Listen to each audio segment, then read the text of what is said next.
Into our newsroom. A block in Fargo is shut down after a crash, and scanner traffic indicates one person may be dead. The crash was in the 1100 block of 5th Street North in Fargo right around 6:15. Few other details are available at this time, but we do have a crew heading to check it out, so stay with us right here on the Valley today as we continue to follow this breaking news story. New this morning, a Minnesota grandmother will spend the rest of her life in a Minnesota prison after admitting to killing her husband. Lois Reese pleaded guilty yesterday to murdering her husband David back in 2018 in their Blooming Prairie home. She was on the run for a month before U.S. Marshals caught up with her in South Padre Island, Texas. She's serving life in prison for killing a woman in Florida in order to assume her identity. Reese told the court yesterday that on the day of his death, her husband handed her a loaded gun during an argument and told her to kill herself, that maybe she'd get it right this time. Lois then shot her husband 3 times in the chest, covered him with a blanket, and took off to Florida and Texas. Now, as part of the extradition agreement with Florida, Reese will serve her life sentences in Minnesota. 2 local colleges are now answering questions from students and their families about their safety as they head back to school. The Valley Today's Brian Sherrod has more on what to expect as we get close to students heading back to class. Good morning, Brian. Good morning, Jordan and Lisa. You know, the uncertain times because of COVID-19 was making it harder when it comes to just living in this world as we know it. But when it comes to the certainties that they do have for going back to campus, you know, schools feel pretty prepared when it comes to that for the safety of their students and their staff.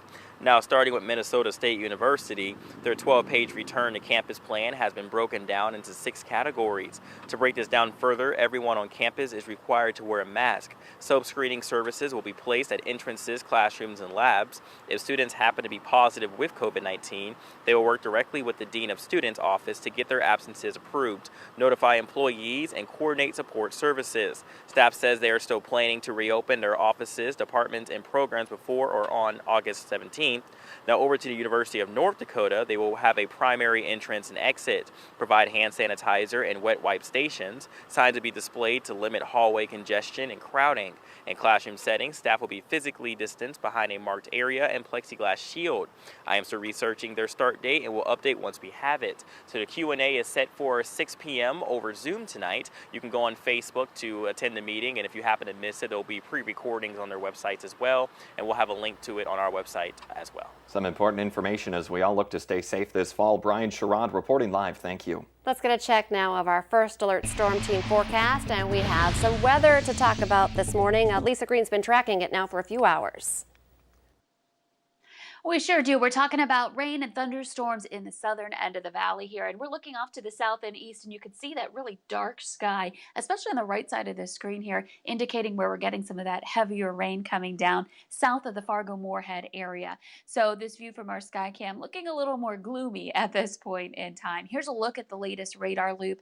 You can see if you're along I-94, Highway 10, and south, you're under a greater threat for that rain here as we continue through the morning hours. It is starting to quiet down along the Highway 281 corridor here. The stronger part of this line farther south outside of the viewing area right now, but we're still getting some lightning and thunder in spots and some steady rain. Wahpeton, Breckenridge kind of right in the heart of it in those yellow and orange areas there.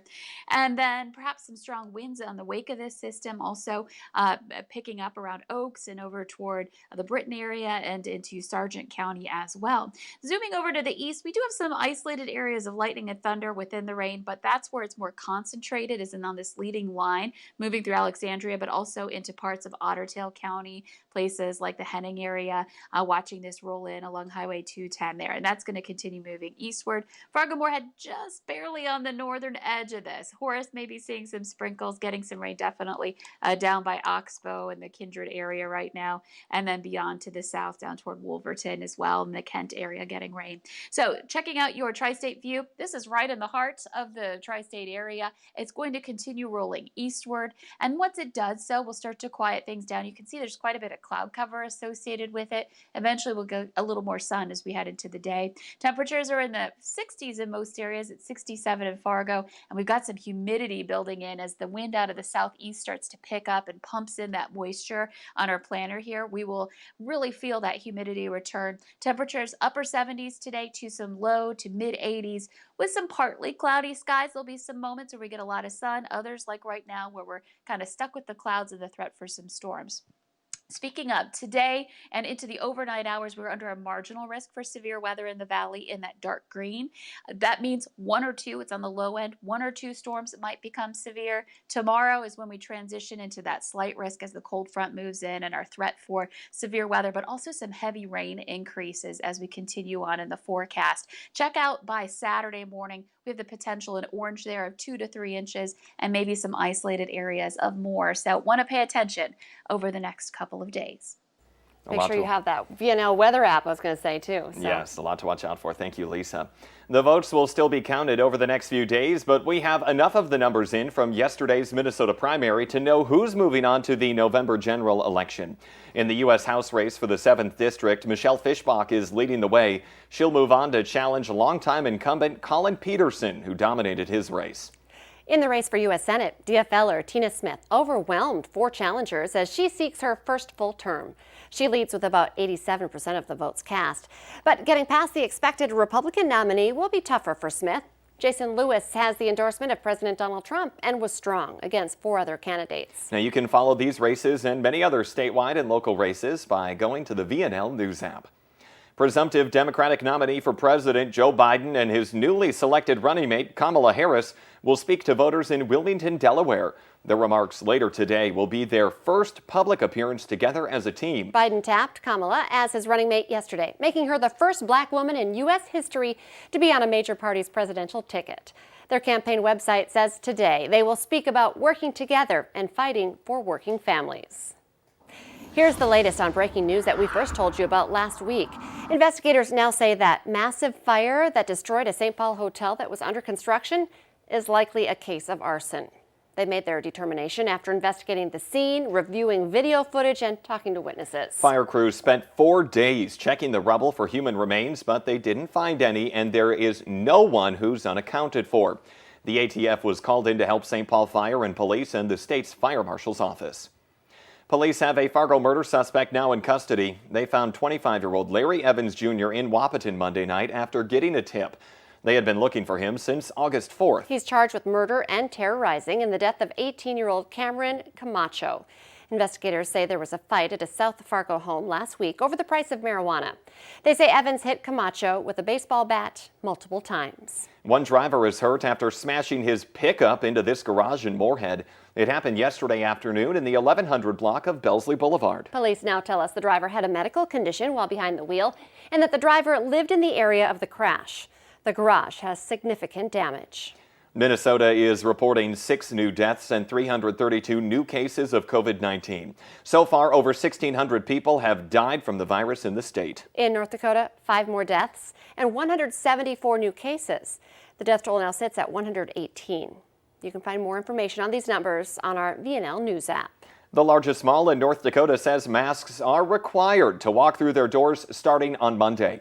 West Acres managers say with over 80% of the stores already requiring a face covering, this is the next step in keeping customers safe. A Facebook post on the West Acres page says these precautions were put into place now as we head into the busiest shopping part of the year, of course, leading into the holidays.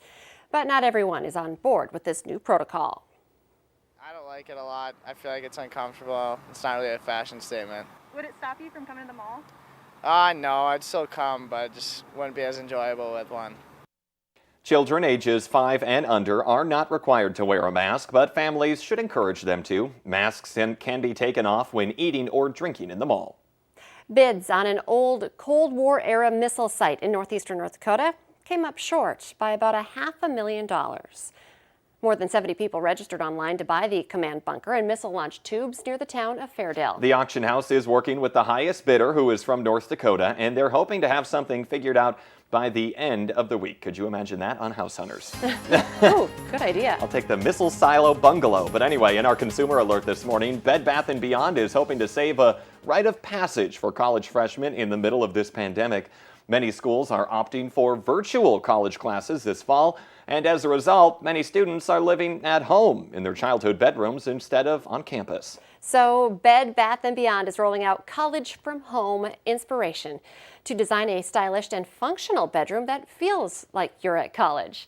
The company worked with online interior design service Decorus to come up with everything needed to transform a bedroom into a functioning dorm room. A nicer bedroom than I ever had in when I was I in know college. we've joked all morning that if that's what my dorm room would look like, hey. I don't think I would have left college. But anyway, let's get the answer now to our question of the morning on Facebook. That question, 10 billion of these are thrown away each year, and we never even use them. Well, the answer? This probably doesn't surprise a lot of people. Condiment packets. That is if you get them in the bag. When you want them, you never have them. When you have them, you have 8,000 of them. That's true. I have a lot of hot sauce still at home. Exactly. Remember, we are following breaking news for you. We're sending our live crew over to check out a crash that happened. We're hearing possibly deadly, and a whole city block blocked off In this North morning. Fargo, that's where it happened, the 1100 block of 5th Street North. So we'll have a live report on that. So stay with us here on the Valley today on the Fargo CW. Otherwise, the Today Show and CBS This Morning are just about to start.